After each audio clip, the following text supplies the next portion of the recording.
Hello everybody, it's the 19th, it's Wednesday the 19th of January 2011 and I'm well aware that I haven't posted a video for quite a long time. In fact, I did post a video relatively recently, but it should have been done in September. So for all of this I apologise. You got some videos from Freshers Week, which is I think fairly sort of interesting, significant, important week in university stuff. Other than that, I've been a bit lax with my video making. I have made, I think, 3 videos, or recorded enough material for another 3 videos, but I wasn't really that happy with it, and I kind of accidentally deleted 2 of them. So basically what I thought I'd do is, instead of trying to salvage it or sort of redo any of it, I'm just going to start from scratch. So there was Freshers Week. Freshers Week was brilliant. Week after that I began to settle down, have a few more lectures, that sort of thing. But it was still, you know, crazy and new. I think I may have mentioned this, I think I did mention it in the first few videos. I settled into this place really quickly. It's quite homely, you've got people around you all the time anyway, and that also helps. Of course, with time you get to know everyone in your flat and in various different flats better and better. But I guess when you're sort of forced into, well, not forced, but you know, put in a place with a bunch of new people to meet and none of your previous friends are there, it does kind of force you to be a bit more outgoing in a way. And I wouldn't say it's like everyone is sort of forcing themselves to be extroverts, but everyone's sort of relaxing into it. But that seemed like a big issue that I thought I ought to address, because that's one that's going to be on your mind. The other, of course, is going to be study. In the Freshers Week videos I didn't really have any authority to tell you what study's like at all. I probably did in some of the other videos, but as I said, I deleted them and stuff. Got a big old book here. This is fairly enormous.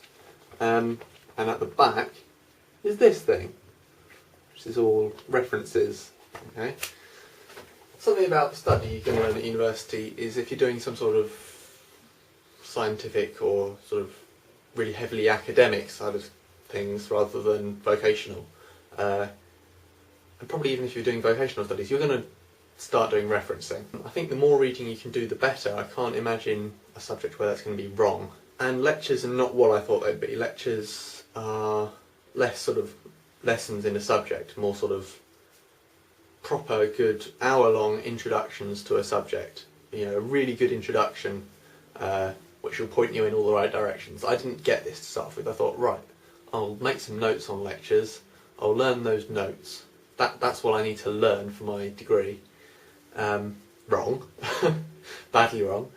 So it turned out I had to do a lot more reading around the subject, and it was immediately obvious. You know, I started writing a 1,500 word essay and just not having enough information. I think universities ought to have some sort of mind the gap sign. There is whatever studying you've done before, there's a big gap. So big it actually goes out of the frame of this camera. That's a big gap. Previously, the stuff you're taught is enough. At university, you need to teach yourself.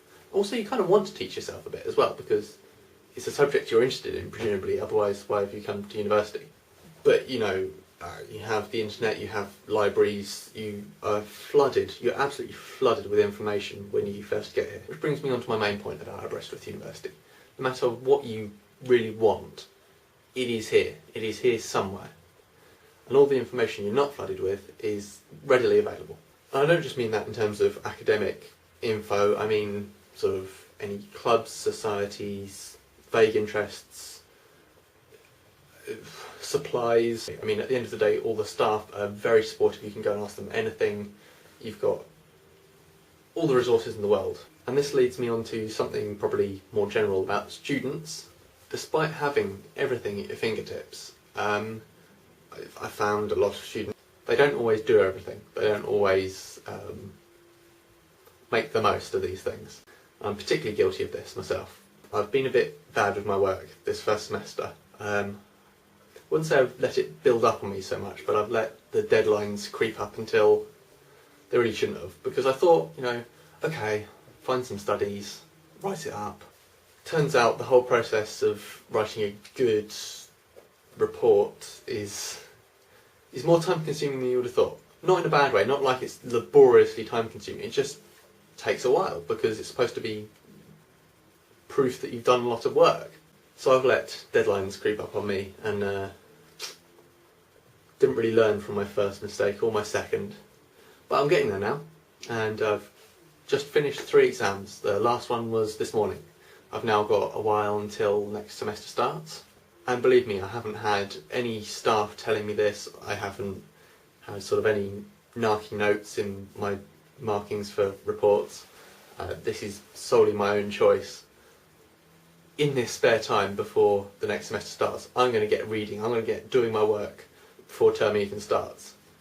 Because as always, the information on what I'm going to be learning, it's all there. It's always there. It's enough nonsense from me. This is almost 20 minutes of recording, so I'll edit it and put it up today. That's it. I will actually make a video and edit it and put it on YouTube in the same day. Crazy stuff, I know. Like it, favourite it, comment it, subscribe, that's the other one, and watch everyone else's vlogs. There we go. That was a rubbish ending to a video, wasn't it? Bye.